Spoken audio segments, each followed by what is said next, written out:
What's up, people? It's Cadence Radio. Hope y'all doing good. It's September 27th today. Almost the 28th. 1 minute to the 28th. So I'll say September 28th, I guess. Hope everybody's doing good. It's been a while. I haven't talked to you guys for a little bit of time here, but I just wanted to update you. It's crazy times we're living in. I don't know if you ever heard it's round 15 of impeach Trump. Pretty funny. But I got a feeling that this guy's gonna scave through and win more votes, I guess. But hope he does. It's a turbulent time right now. But the latest was the transcript. This guy, he plays chess. These other people are just playing checkers. I don't know. I'll give you the lowdown on this story. What happened was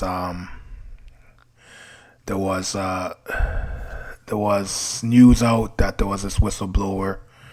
I call him a spy. I call him a rat. He's not really a whistleblower, but he had some news that Trump was threatening the new Ukrainian president, and that he was withholding military funds so that he could get a favor of him prosecuting his political rival, quote unquote, Mr. Joe Biden. So that was the story. But what Trump did, which is brilliant, before the whistleblower with these whistleblower claims, he released a transcript about the phone call he had with the Ukrainian new president, and it basically vindicated him because there was no talk about the 2020 elections, and there was no talk about him forcing the new Ukrainian president to investigate Joe Biden. So how it went with the transcript was he was congratulating the Ukrainian president, which his name is Zelensky, by the way, for a job well done and his win. And he asked a favor, for him to weed out corruption within his establishment and also within Ukraine. And he was talking about how he was on trial, and he was talking about Mueller, and it says that in Ukraine there was a couple of sources who were in the weeds of this Russia hoax. So he wanted this guy to investigate. When it came to Biden, actually, Zelensky says that he had a prosecutor before. He's the one who brought it up, by the way. He had a prosecutor before who basically was fired. He was looking into corruption dealings with Mr. Biden's son at this energy company in Ukraine, where Biden's son was on the board of governance getting paid $50,000 a month, or 50, 60, whatever that was. And when that got word, the prosecutor got fired because he was investigating that. So there were a couple of documents which were leaked. No, actually, 100 pages document which was leaked yesterday after this whole fiasco, and also the whistleblower's testimony or transcript or letter was also released. But what it turns out, most incriminating evidence is basically they interviewed the head prosecutor, and he said that the reason why he was fired was because he was investigating Joe Biden's son. And Joe Biden was actually caught on camera saying that he was in Ukraine, flew to Ukraine. He was going to be there for 6 hours. If they didn't fire the prosecutor, they were not going to get the $1 billion in aid USA promised them. So all this stuff. So basically, what the big guff is, they want to impeach Trump about this because of quid pro quo, it's called. Sorry, it's a little bit of tongue twister, and I always got a lisp when I talk. But what that is you want to give something to get something, or vice versa. And by the words of Biden, which you all can say in public, he was actually doing that. Trump wasn't. But the weirdest thing about the mainstream media, they don't even talk about that. They don't talk about it. And then when the transcript was released and it showed what Trump and Mr. Zelensky were talking about, the media, I don't know, tried to spin it saying that he's doing this, and they still have that story going. But in the eyes of American people, when you see the transcript, it's not what the media is saying. And it's so convoluted that people just need to do their research, and that's what I've been saying for the longest time. Please do your research. And all in all, you will find what the truth is, and the truth shall set you free. But this is pretty bad. Pretty bad. It's not bad for Mr. Trump. It's actually bad for those Democrats, or whatever, the demons I call them. I don't call them Democrats. I don't call them Republicans. I just call them demons because they're on both sides right now.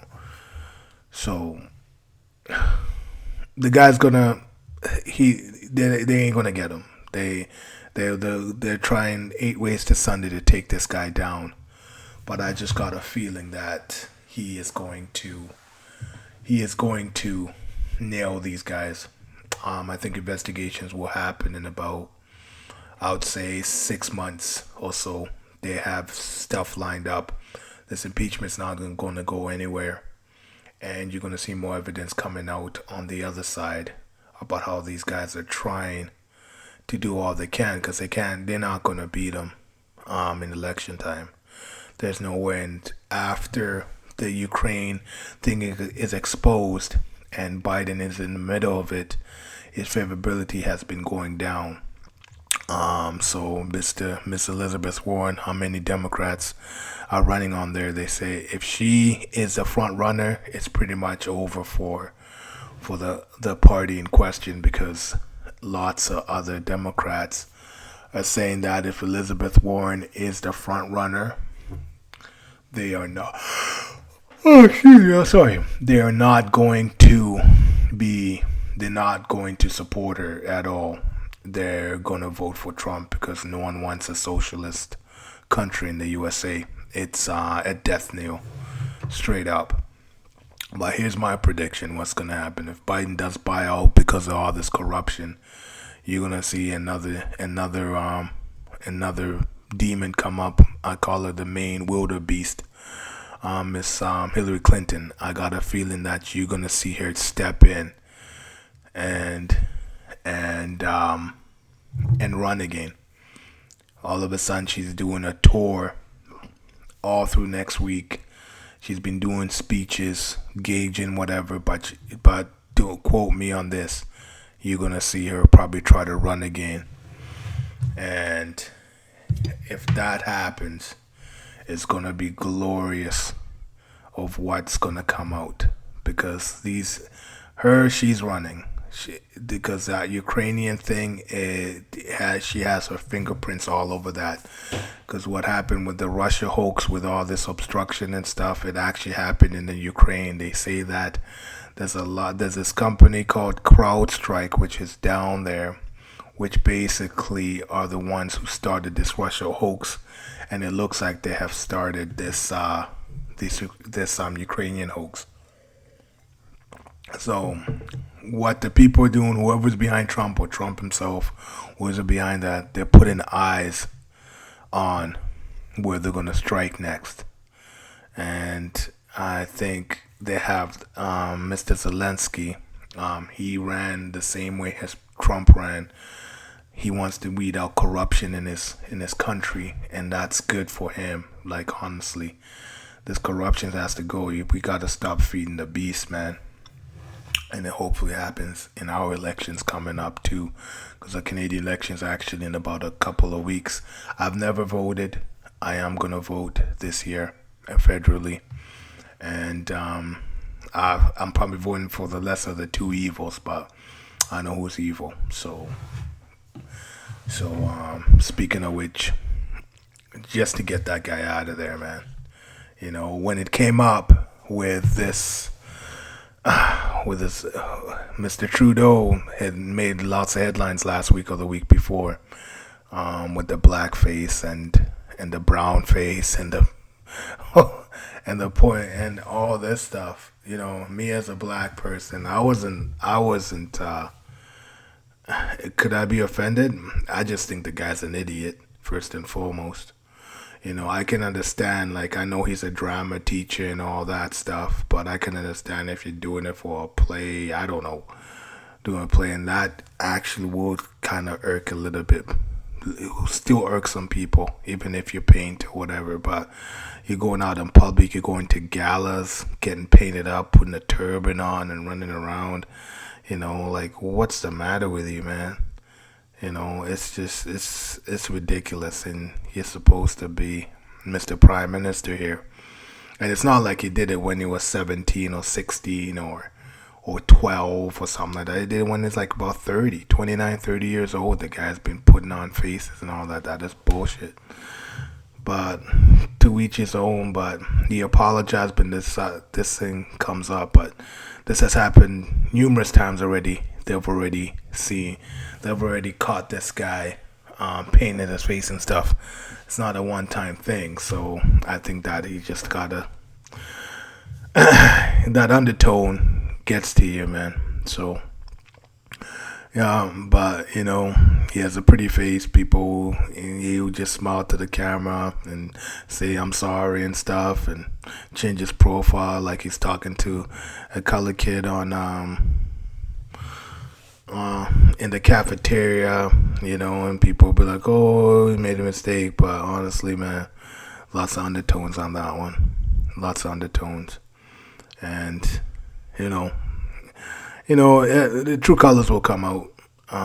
The true thing will come out, and you see what happens. But I got a good feeling that you're not going to see that guy. Even if he wins, I think he might even resign and coming up in the next couple of years anyways, because the heat's going to be too much on that guy. You know, he's been robbing the country for a while, you know. It's always like that. It's a generation wealth. That's basically what it is.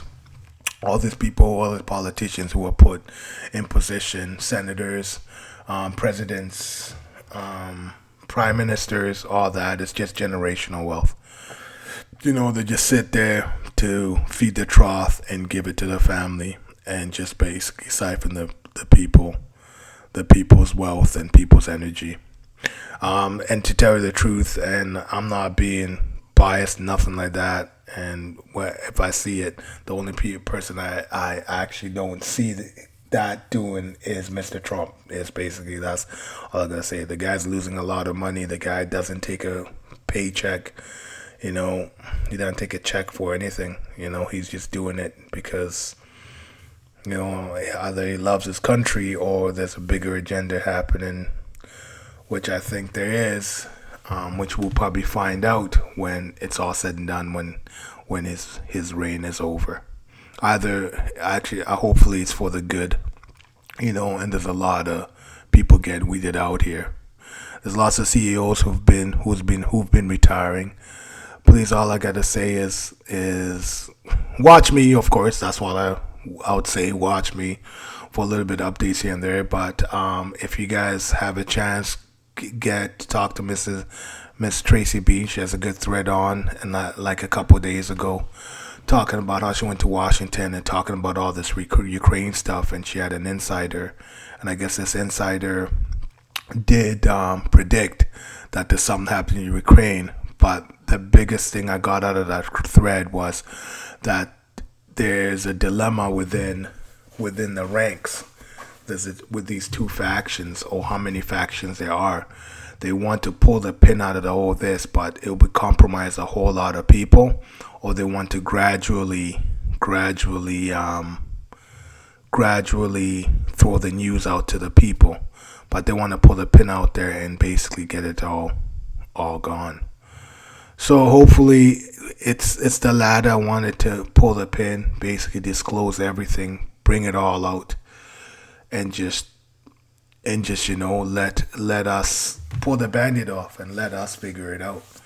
There'll be a lot of lynchings, I'll tell you that right now, and a lot of war.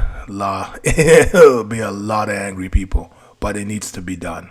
The apocalypse needs to come. And apocalypse is not a bad thing. Apocalypse is actually to uncover. So it's not. We need to uncover all this stuff. When it comes down to the crooked politicians, comes down to all the pedophilia happening, all the sex trafficking happening, all the drugs happening. All those things are intertwined, and we need to get to the bottom of it. We need to get to the bottom of the people who are doing this. Because I think generally that most people on this earth just want to live a good life and continue on raising themselves to be better, and also raising their family or daughters and sons to be that too. And we're bombarded with so many things that they're trying to change, and it's not really morally right, to see what's happening. But I'm old school. I'll say that right now. I'm old school, but I know that you need to be. If you believe your values, and you believe you're a good person, and and you do not treat anybody, you treat people like you treat yourself, like they would treat you, however that is, then it will be a better one. But what pisses me off is people throwing their agendas or throwing their beliefs onto you and saying that you need to be this, or you need to be that, you need to believe this, you need to be that, and all, and this. And if it makes you feel uncomfortable, it makes me feel, or makes them feel uncomfortable, then it shouldn't be, right? You shouldn't be throwing stuff to it. If you want to live your life as you want to live your life, that's cool, but don't throw it on other people, because they probably did live in a different life, but accept it for what it is, right? And just move on. Sorry about the rambling. Hopefully that made sense, but if it doesn't, rewind this and try to decipher what I'm saying. But anyways, I talked to a couple people. I wanted to get a couple people up on here. I got my friend. He's my friend. Yeah, I could call him my friend. It's Terrence. It's my wife's friend's husband. We have some deep conversations here and there. He moved right close to me, so he has no excuse. One day we might just come through and just sit down and just basically shoot the shit and really get to it in depth, which would blow you away. I think it's probably going to be one of my favorite podcasts. Probably be one of my popular podcasts. But hopefully, you guys can come in and enjoy it and join in. It's a video podcast. That's all I gotta say. But I'm gonna sign off here. It's been a long week. Hopefully, I updated you on. That's the big news right there. I'll be talking a little bit of sports because the NBA is about to start. But I'll keep that in mind and watch out for a little bit of football. I'm trying to get into a little bit of the music thing again too. But we'll see how that goes. But hopefully y'all having a good night. And I'm signing off. Peace.